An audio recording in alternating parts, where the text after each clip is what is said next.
contar a primeira história, que é a história do IDES no Amazonas.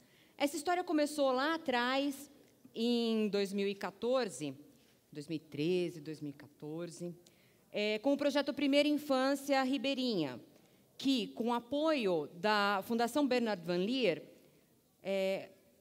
realizou muitos trabalhos junto a comunidades ribeirinhas nos municípios amazonenses, e o impacto gerado pelo projeto e avaliado pela metodologia SROI, Social Return on Investment, se mostrou tão significativo que acabou impulsionando uma política pública estadual em torno da questão da primeira infância. Então, essa é uma história que começou já com um grande sucesso. Depois desse primeiro projeto, termos conseguido já uma política pública, ter impulsionado essa política pública, a gente já considerou um grande sucesso. E o PIR, Primeira Infância Ribeirinha, nos trouxe muito para perto, nos fez sentir e perceber muito de perto a vulnerabilidade das comunidades, principalmente as comunidades ribeirinhas na Amazônia. E sentir essa vulnerabilidade nos motivou a estar tentando buscar fazer mais, porque a gente acreditava que era possível fazer mais e a gente ainda acredita que é possível fazer mais. E, com base nisso, nasceu o Tecnologias Sociais no Amazonas, TSA, que ele visa implantar, através da implantação de tecnologias sociais, do Banco de Tecnologias Sociais da Fundação Banco do Brasil, visa impulsionar o desenvolvimento das comunidades amazônicas, principalmente aquelas mais vulneráveis que a gente conhece. O TSA ele é uma realização do IDES e uma realização da Fundação Banco do Brasil, e a gente conta com o apoio da SUSAN, que é a Secretaria de Estado da Saúde, conta com o apoio da UEA, que é a Universidade do Estado do Amazonas, e também com as prefeituras e secretarias municipais dos municípios em que a gente está trabalhando, que são Borba, Nova Olinda do Norte e Itacoatiara. De março até hoje, o TSA conseguiu beneficiar mais de 1.000 crianças da rede pública de educação através da implantação da tecnologia HB, que é de detecção, diagnóstico e tratamento da anemia ferropriva. Nós conseguimos capacitar mais de 500, ou quase 400 famílias, perdão, quase 400 famílias na tecnologia social SODES de desinfecção solar da água. Todo mundo acha que na Amazônia tem muita água, mas quando a gente pensa em água própria para consumo, ela é realmente um desafio bastante grande. A tecnologia SODES tem se provado bastante efetiva na desinfecção da água. Até o final do ano, o TSA ainda se propõe a estar construindo 90 banheiros ecológicos ribeirinhos, que são provavelmente uma das únicas soluções de saneamento descentralizado que são viáveis naquela região, que a gente sabe que, em muitas áreas, elas permanecem alagadas durante grande parte do tempo. Então, essa possibilidade de construir 90 banheiros ecológicos ribeirinhos tem o potencial de estar impactando ou estar afetando a vida de mais de 500 pessoas naquela região. Eu acredito que o sucesso, tanto do PIR quanto do TSA, ele se deve muito àquilo que a gente já está falando bastante aqui nessas discussões, tanto de manhã quanto agora, que é a questão da parceria. A construção de parcerias fortes, parcerias que são sólidas e robustas, que são capazes de realmente produzir as transformações que a gente busca na sociedade, nas comunidades. E eu só queria terminar aqui, contando essa história, dizendo que eu acho que parcerias sólidas e robustas se baseiam em 3 princípios básicos. O primeiro princípio é a adaptabilidade. Eu acho que qualquer relação que a gente tem, em qualquer relação que a gente constrói, ser capaz de ser flexível é fundamental para conseguir construir essa relação de uma forma saudável. O segundo princípio que eu acredito em parcerias para parcerias sustentáveis e parcerias que sejam robustas é a utilidade. É perceber que cada parceiro envolvido tem o que contribuir com aquele projeto, com aquele programa e dentro daquela parceria. E nunca esquecer a contribuição, acho que a Neca falou bastante isso, a contribuição que a comunidade pode dar, porque ela também tem que ser vista como um parceiro dentro do projeto e com toda a sua capacidade de trazer informações, trazer o conhecimento que só ela própria vai ter para aquela atuação. E, por último, o que eu chamo de mutualidade, que é entender, dentro da parceria, o que cada um dos parceiros também pode trazer para si de benefícios e tentar maximizar o benefício de cada um dos parceiros para mantê-los engajados. Afinal de contas, em cada relação que nós temos, nós sempre buscamos agradar o outro. Então, pensar dentro de uma parceria em também estar agradando os outros parceiros, eu acho que pode tornar uma parceria mais forte, mais robusta e mais perene e mais saudável. Mas, obviamente, nada disso é possível, e nenhuma parceria, e nenhum desses princípios é possível se a gente não pensar na questão da confiança. E eu preciso sempre e muito agradecer a confiança que nós temos dos nossos parceiros, a Fundação Banco do Brasil, e também aqui a presença, a confiança de uma parceira super importante que está aqui presente, Ana Ermelinda, por favor. Você pode compartilhar conosco a sua história no Amazonas? Boa tarde a todos. Para mim é um privilégio poder compartilhar parte dessa experiência. Como já foi colocado, eu sou enfermeira e, nesse ano, estou respondendo pela Secretaria de Saúde como coordenadora da atenção básica. Como ela falou sobre parcerias, né? Então, é muito importante. E hoje foi perguntado para mim, no almoço temático, qual foi a sua participação, qual foi o seu envolvimento nesse trabalho. Primeiro foi a motivação, porque eu também sou filha da Universidade do Estado do Amazonas, eu sou da primeira turma da universidade, são uns 15 anos atrás, e, a princípio, a política da Universidade do Estado do Amazonas era que todos os alunos do interior do Estado tivessem acesso ao ensino universitário e que voltassem para o interior do Estado para poder dar uma saúde de qualidade para os ribeirinhos. E, então, eu sempre fui motivada à questão de pesquisa, fui bolsista na faculdade.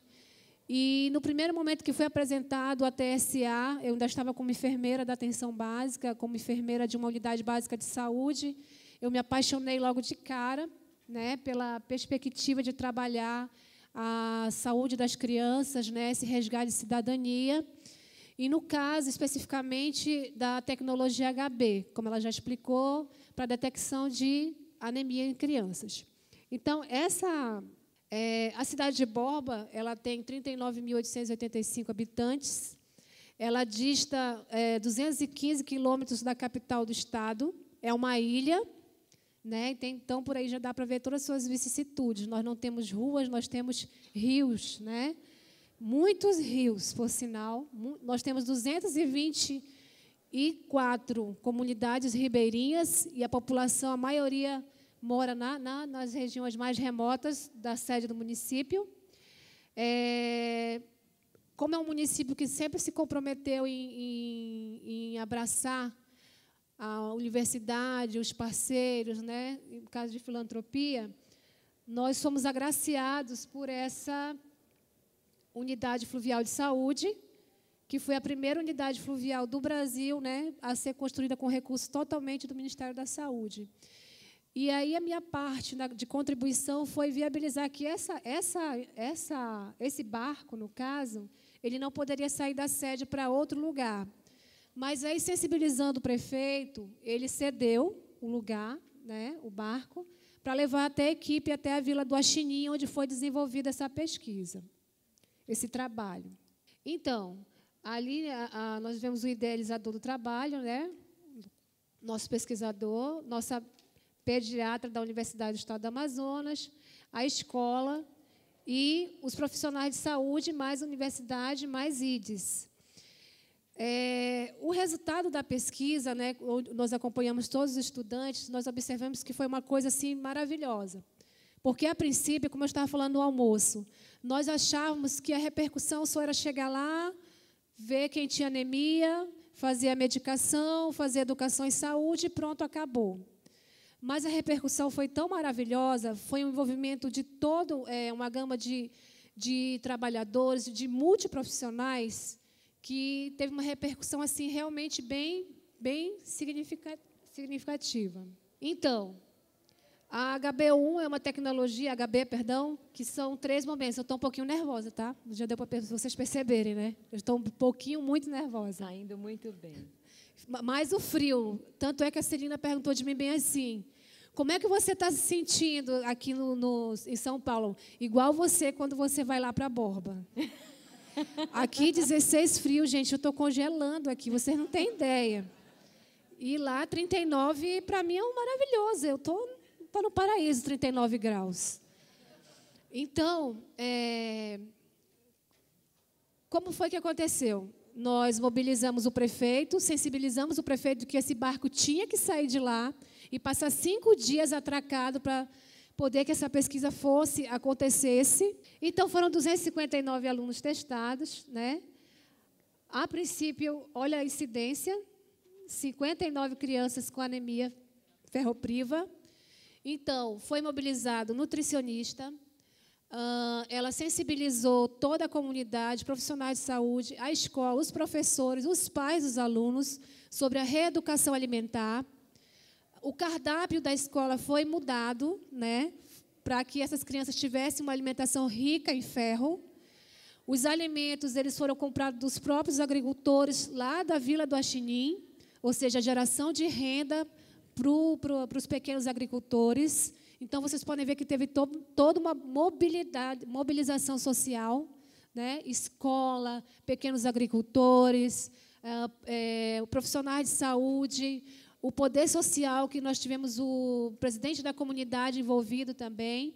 E aí, na terceira amostra, olha que nós temos 4,5% de crianças com redução, no caso, de anemia ferropriva. E nosso trabalho continua na questão de reeducação, né, alimentar, gerando renda para os pequenos agricultores. E aí eu tive a ideia, como eu falei para vocês, eu gosto de pesquisa, de escrever esse trabalho para o Ministério da Saúde. Esse modelo aí que vocês estão vendo sou eu, né, no Congresso Nacional de Secretaria de Saúde, que aconteceu esse ano. O trabalho passou por uma mesa, né, que escolheu esse trabalho. E lá no Ministério da Saúde, claro, eles se apaixonaram. E eu até perguntei do professor da universidade, será que o pessoal da Fundação do Banco do Brasil vai ficar chateada se eu escrever um trabalho que eles nos apoiaram, nos ajudaram, e eu não ligar para ninguém, porque não dava tempo de ligar. Vocês estão magoados comigo porque eu não liguei para vocês? Não, né? Então, eu fiquei assim, meu Deus, não vai dar tempo de eu ligar. E aí, tinha que escrever o trabalho, tinha que passar por uma seletiva. E aí, passou pela seletiva e eu preocupada. Professor, será que eles vão ficar aborrecidos? Eu tinha conversado com a Sofia achou super... Não, escreve e tal. Eu disse, meu Deus, mas eu preocupada, não liguei para o banco, não liguei para o pessoal que apoiou, e agora? Depois a gente mandou para eles, a gente avisou. Enfim, o trabalho foi premiado como uma das melhores experiências do estado do Amazonas. E agora, dia 25, vai ser produzido um webdoc, né, que vai ficar nos anais do Ministério da Saúde. Né, e aí eu só tenho a agradecer à Fundação Banco do Brasil, o Instituto IDES e todos os nossos parceiros pelo acolhimento e viabilidade do projeto lá.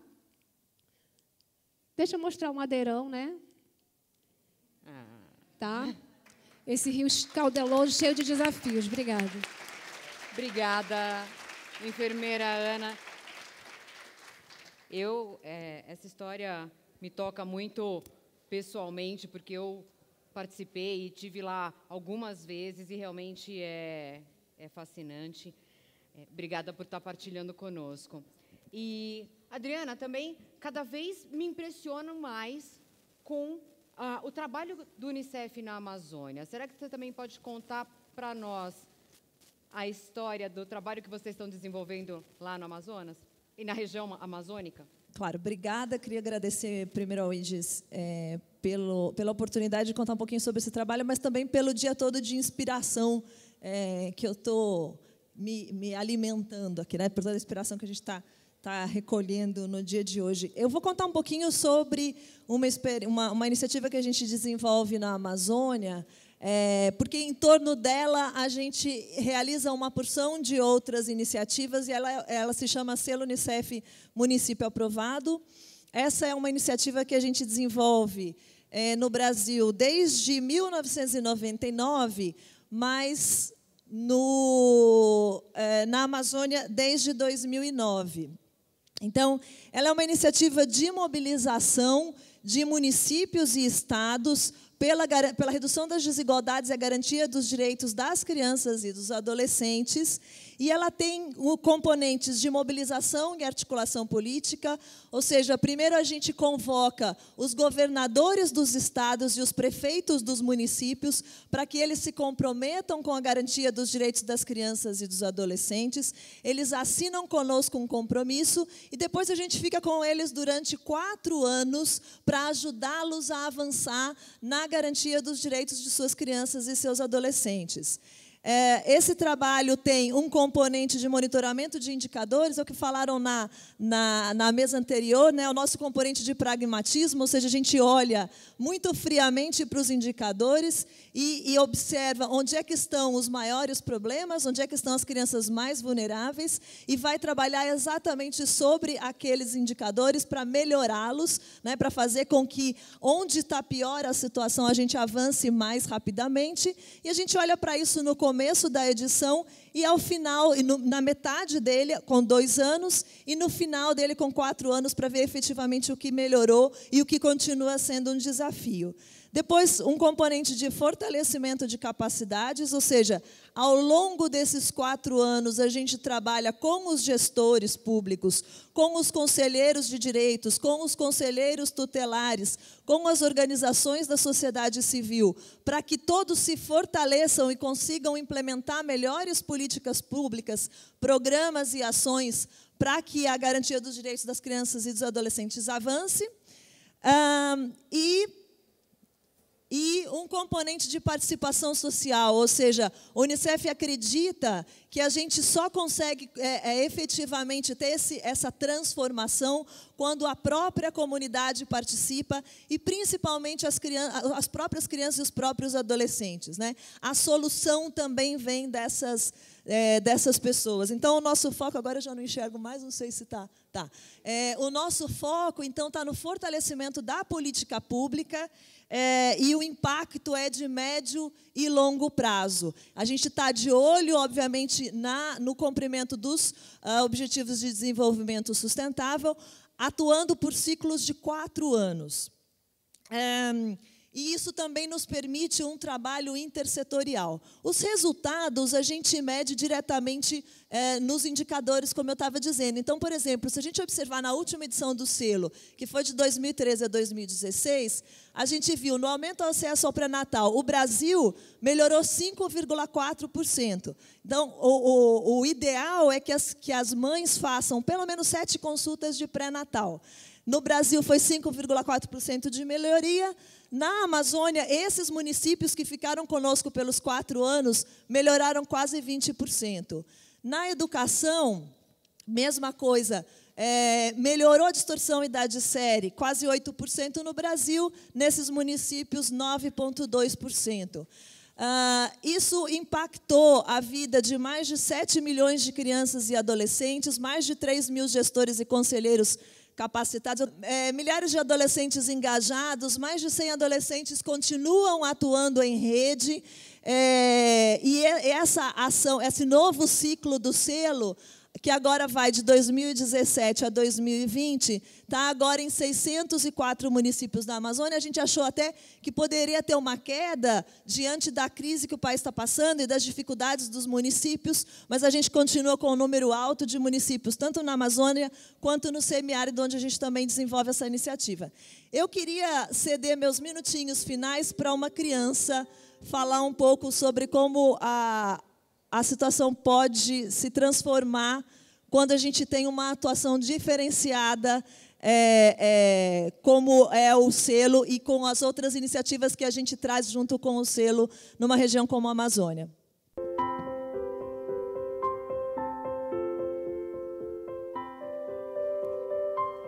Fazia muito tempo que eu estava correndo atrás de vaga para ele e não conseguia. E nesse dia foi inesperado para mim. Fizeram a entrevista com ele, tudinho, conversaram lá comigo.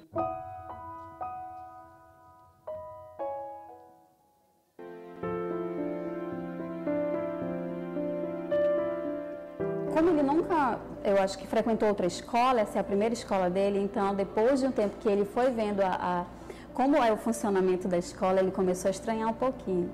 Aí começou a sentir saudade da mãe dele.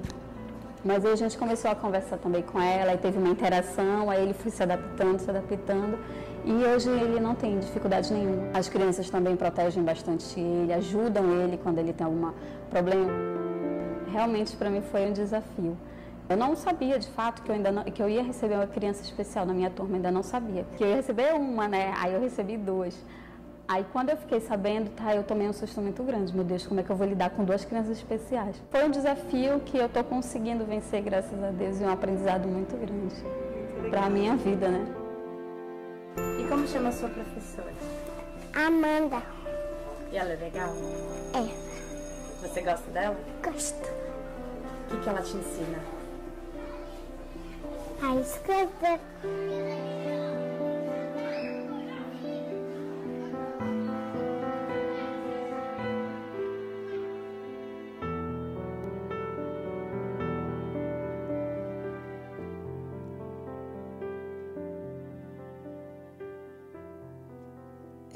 Só para finalizar, não poderia deixar de dizer que essas coisas só acontecem porque a gente não faz sozinho, a gente faz em parceria justamente com investidores sociais. No caso do selo na Amazônia, a gente tem parceria com Kimberly Clark, com os laboratórios Axé, com duas elétricas, que são CELPA e SEMAR, que formam o grupo equatorial, e principalmente as elétricas nos trouxeram, aliás, tanto as elétricas quanto a Kimberly Clark, nos trouxeram um componente que também é muito interessante, que acho que não apareceu na discussão ainda, que é de quantos investidores sociais ajudam a abrir outras portas. Então, esses, por exemplo, nos ajudaram a engajar os seus próprios clientes nessa iniciativa que é o Selo Unicef. Então, os próprios clientes hoje participam do Selo Unicef, fazendo suas doações e se engajando na disseminação de mensagens pelos direitos das crianças e dos adolescentes. É isso, antes que eu leve a bronca da moça simpática, sorridente, que está bem aqui. São tantas histórias que é até difícil. Obrigada, Adriana. Obrigada, enfermeira Ana. É que são tantas histórias, a gente queria trazer alguma coisa do campo, mesmo alguma coisa de história real para vocês que estão, muitas vezes, longe daquilo que está acontecendo na ponta, para vocês terem essa sensação também e partilhar conosco a alegria que essa transformação que a gente consegue estar realizando na sociedade. Obrigada. Agora,